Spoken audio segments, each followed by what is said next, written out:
with me, Jonas Glenn. Thank you for listening. Thank you for tuning in. Kali ini saya akan sedikit berbahas tentang it's a little bit dari keluar daripada yang biasanya sepertinya everything is about cloud. Kali ini it's more fundamental dan bagaimana kita bisa mendekati dengan cara hal yang baru yaitu saya ingin membahas mengenai containers. Saya nggak akan terlalu membahas banyak tentang how the best build, bagaimana cara kita masuk ke microservices dan kawan-kawan CI/CD, but I think aku ingin memulai sebuah tutorial mengenai can we just start it first gitu ya. Gimana caranya kita mulai getting started and have the feel tentang containers. Dan afterward, kita bisa menuju ke hal-hal yang lebih advance, hal-hal yang mungkin lebih kompleks, even go to Kubernetes dan lain-lainnya gitu ya. So for this tutorial, the snippets is only about containers and sedikit bagaimana sih caranya feel-nya ketika kita membuat sebuah containers. So teman-teman, if you want to have more discussions with me, please don't hesitate to go to my LinkedIn, linkedin.com/in/Johannes-Glenn. Or if teman-teman ingin subscribe, please subscribe for more updates about my next video gitu ya. So without further ado, um, mungkin hal pertama yang saya ingin bahas mengenai containers adalah behavior-nya bedanya seperti apa sih gitu ya. Jadi kalau ini oversimplified things yang mungkin saya bisa gambarkan, I'm not going to go deep about complex microservices dan kawan-kawan. Ini hanya seperti multi-tiers. Saya anggap bagaimana sih kita bisa menggunakan containers seperti pada dasarnya kita menggunakan bare metal ataupun virtualizations. Jadi kalau di sini teman-teman lihat, mungkin saya menggambarkan ini seperti bare metal ketika kita install sebuah OS di atas sebuah server.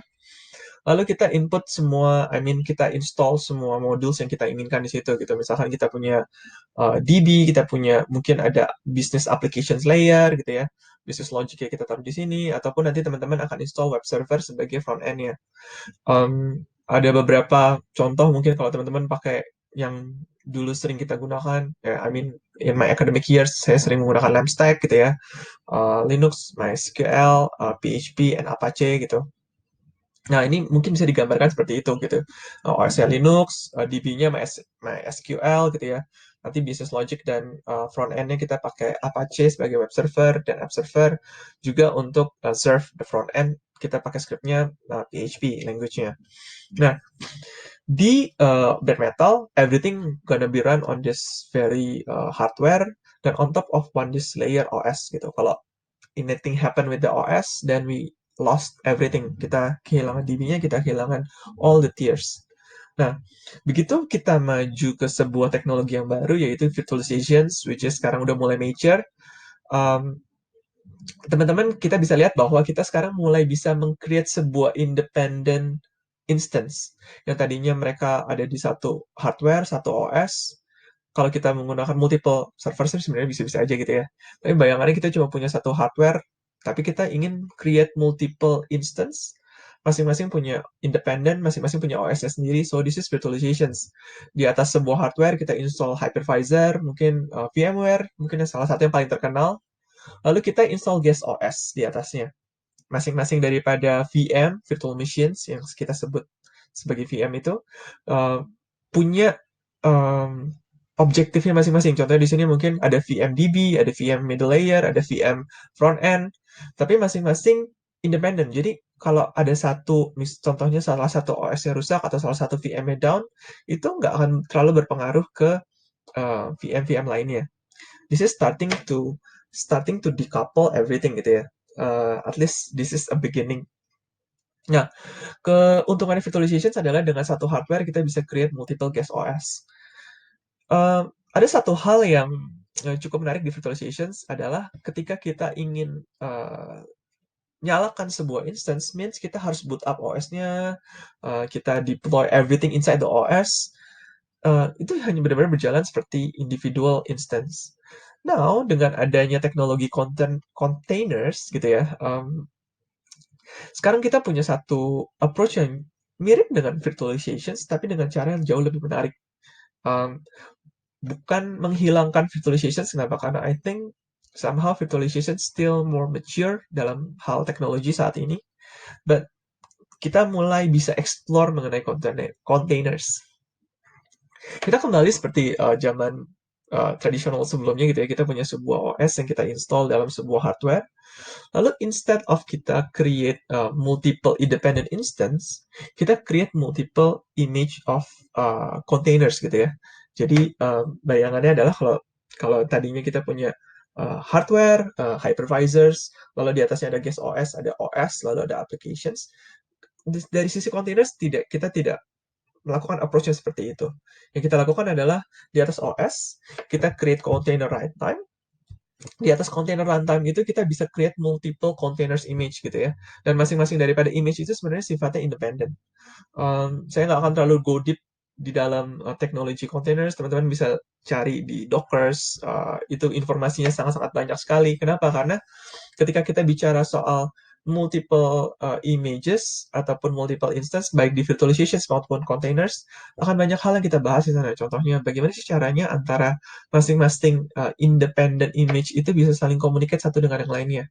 Kalau dalam satu environment, dalam satu hardware contohnya, mungkin mereka punya caranya sendiri, tapi kalau multiple hardware bagaimana cara mereka bisa saling ngobrol satu dengan yang lainnya.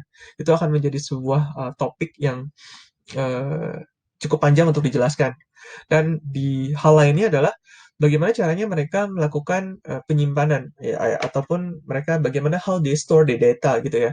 Karena kita tahu bahwa di virtualizations kita punya uh, file system yang mereka sendiri.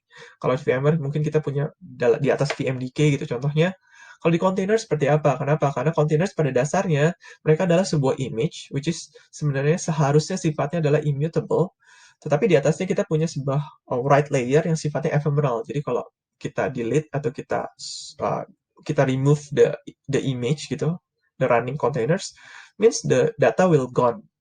Tapi kita juga punya nanti approach-nya dengan menggunakan cara kita mounting ataupun cara kita menggunakan persistent volume. Aku nggak akan pergi ke sana, tetapi hal yang menarik adalah ketika kita bicara soal containers, kita bisa melakukan hal yang sama seperti virtualizations, kita bisa create multiple images. Tetapi yang menarik adalah karena pada dasarnya container tidak berdiri di atas OS sendiri, which is dia pinjam OS hostnya, lalu masing-masing daripada image ini punya library and dia punya sets of library-nya sendiri-sendiri. So bayangkan teman-teman ketika teman-teman create sebuah image, sebenarnya teman-teman tidak perlu boot your OS again gitu. Jadi as simple as that gitu. Kalau mau di oversimplified. Jadi instead of kita harus tunggu masing-masing punya load time untuk starting their OS dan kawan-kawan, sekarang pada saat ini yang penting adalah seberapa cepat services yang kita running di atas image itu nyala. So sometimes it only calculated as in seconds. Jadi kalau kita bisa lihat di sini, mungkin saya menggambarkan kalau kita bisa create versioning di sananya gitu ya, kita bisa create version 1, lalu kita mau create version 2, lalu ketika kita create version 2, kita somehow we move all the communications untuk ke version kedua. So it's only take matter of seconds, especially kalau teman-teman udah create arsitektur dengan baik, kita bisa create asynchronous, there is a message bus dan kawan-kawan, semua akan berjalan tanpa adanya hiccups di tengah-tengah. Hal yang cukup menarik daripada containers juga nanti kalau teman-teman pergi ke orchestration seperti Kubernetes, kita bisa melakukan deployment dengan rolling updates, ada beberapa cara deployment yang cukup menarik bisa kita explore. So I think that's teaser for now. Tapi yang penting adalah di sini teman-teman kita akan butuh namanya registry untuk simpan all the images. Lalu kita tinggal deploy imagesnya aja. Jadi kita nggak harus every time kita harus kita config lagi, kita custom lagi. So we can just create the images we store in the registry. Setiap kali kita ingin pakai atau kita ingin panggil, kita tinggal panggil image-nya aja. Dan kalau kita pergi ke environment jauh lebih besar daripada single environment, bayangan saya adalah seperti ini. Jadi ketika kita ini approach-nya not particularly pure CI/CD, tapi ini mungkin oversimplified juga untuk kita bisa test. Teman-teman nggak perlu terlalu khawatir mengenai productions or QA. Anggaplah aja ini seperti this is our host server, dan ini local development kita. Mungkin kita punya laptop, kita develop our codes over there gitu ya. Kita sebagai developer, kita code, mungkin kita build juga locally, kita test locally, and it's running very good. Lalu bayangannya adalah kita nggak yang, oh ya berarti setiap kali kita akan create containers, kita harus sebagai developers, kita harus create artifactnya, lalu kita build image-nya sendiri. Bayangannya adalah teman-teman, ketika kita melakukan hal yang arahnya ke depan, arsitekturnya, apalagi kalau kita udah mulai masuk ke microservices, which is a very, very lots of service dalamnya, lots of images dalamnya, kita nggak bisa lagi yang manually satu persatu gitu ya. Tapi yang hal bisa kita bisa leverage adalah kita bisa mengarah seperti CI/CD. Saya belum masuk seperti benar-benar kita create CI/CD, kita create pipeline dan kawan-kawan, tapi this technology, mungkin hal-hal yang baru yang muncul dari beberapa provider seperti contohnya di sini saya menggunakan version control, saya menggunakan GitHub, container registry-nya saya menggunakan dockerhub gitu ya. Masing-masing daripada mereka udah punya seperti automation build. So kita nggak perlu susah-susah lagi, we have to build the CI server dan kawan-kawan. Kita tinggal bisa leverage dari actions yang sudah mereka persiapkan gitu ya. Bahasanya saya adalah actions karena mereka menggunakan kata-kata actions juga. So, hal yang perlu kita lakukan di sini adalah kita code of course we develop our code, we build our test locally. Tetapi ketika kita satisfied in some certain manners, kita tinggal push our codes to our version control. This is bayangannya adalah kita push to our Git uh, repository. Lalu ketika code itu masuk, nah bayangannya adalah nanti dari code itu dia akan create webhook. Webhook itu akan generate sebuah actions di Docker Hub. Docker Hub ada namanya autobuild. So actually kita nggak perlu lagi sebagai developer create our container satu persatu lagi locally in our laptop. Terus kita push lagi ke registry. So we can leverage Docker Hub. Docker Hub bisa bikin auto build, lalu dari code itu mereka akan create sebuah image container, lalu setelah image-nya jadi, of course kita tinggal bisa pakai langsung ke environment yang kita inginkan gitu ya. Mungkin kita bisa masuk ke QA dulu, kita panggil di sana manually. Kalau teman-teman masih pakai Docker, it's fine. Kita panggil aja Docker pull, image yang baru, kita Docker run di sana. Atau teman-teman kalau kita udah nanti pakai Kubernetes dan kawan-kawan, kita bisa create artifact-nya, lalu kita bisa bikin rolling updates, ataupun mungkin teman-teman punya another deployments strategi yang lain gitu ya. And for me, this is very interesting. Kenapa? Karena I'm not a very good developer karena my background is a developer, but my experience is more on infrastructures, operations gitu ya. Jadi ini mungkin akan sangat-sangat membantu dari sisi keduanya, yaitu adalah teman-teman developer tinggal fokus on developing your codes, and then the whole arsitektur, the whole automations bisa membantu kita untuk create our arsitektur, containers easily gitu. Biar mempermudah, saya akan tunjukin sedikit what really happen gitu ya. Ini salah satu code yang saya bikin. This is only a front end React. This is React.js actually. Jadi kalau teman-teman lihat di sini, kalau saya pakai npm story start, this is only of course npm start ini kita gunakan untuk development, testing locally, starting development servers. So at the end saya akan create sebuah web page. Web page ini kita bisa serve untuk kegunaan yang lain-lainnya gitu ya. So gambarannya adalah seperti ini. This is my very oversimplified page gitu. Okay. Just want to test that it's running. Nah, hal yang menarik adalah kalau kita create tadi udah running locally, tapi bagaimana caranya kita bisa create containers dari sana? Yang perlu, sorry, this one.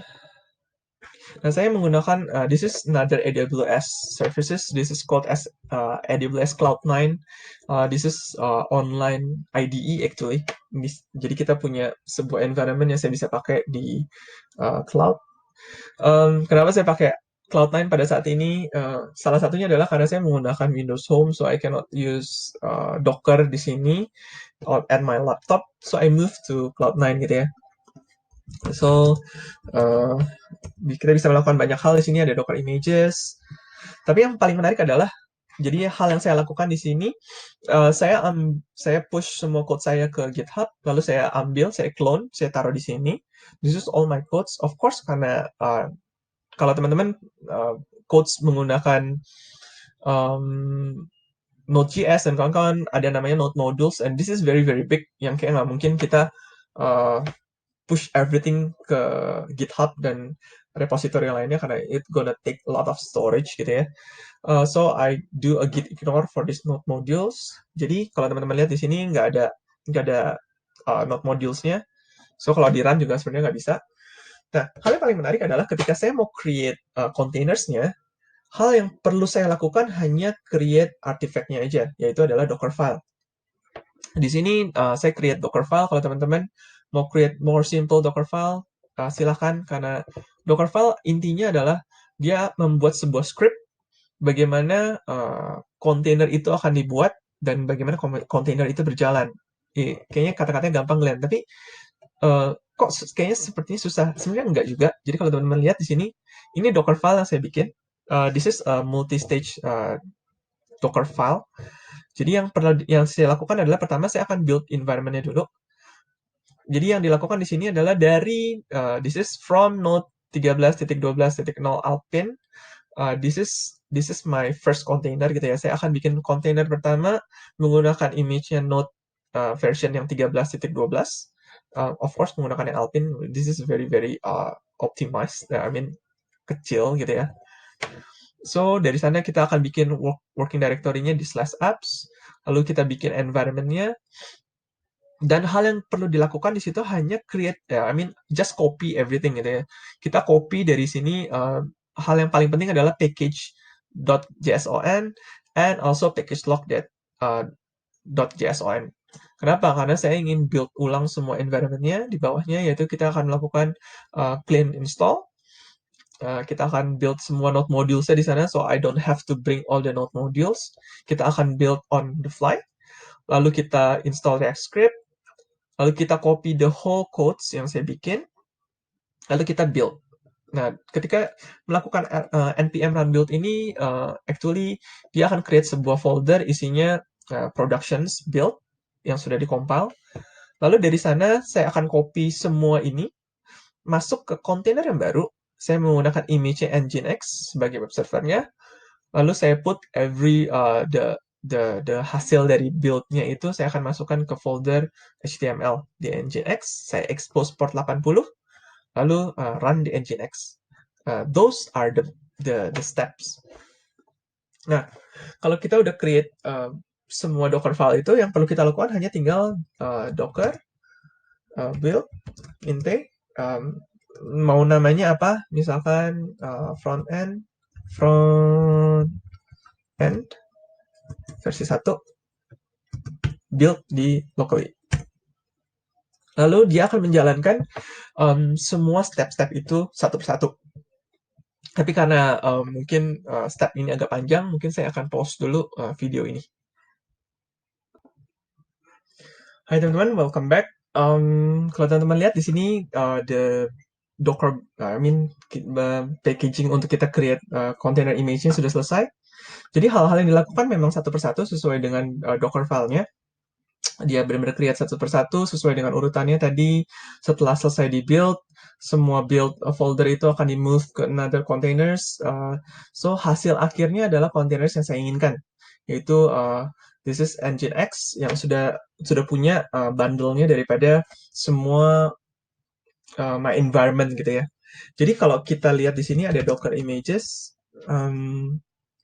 kita bisa lihat bahwa okay, ada sedikit UI error, tapi it's okay.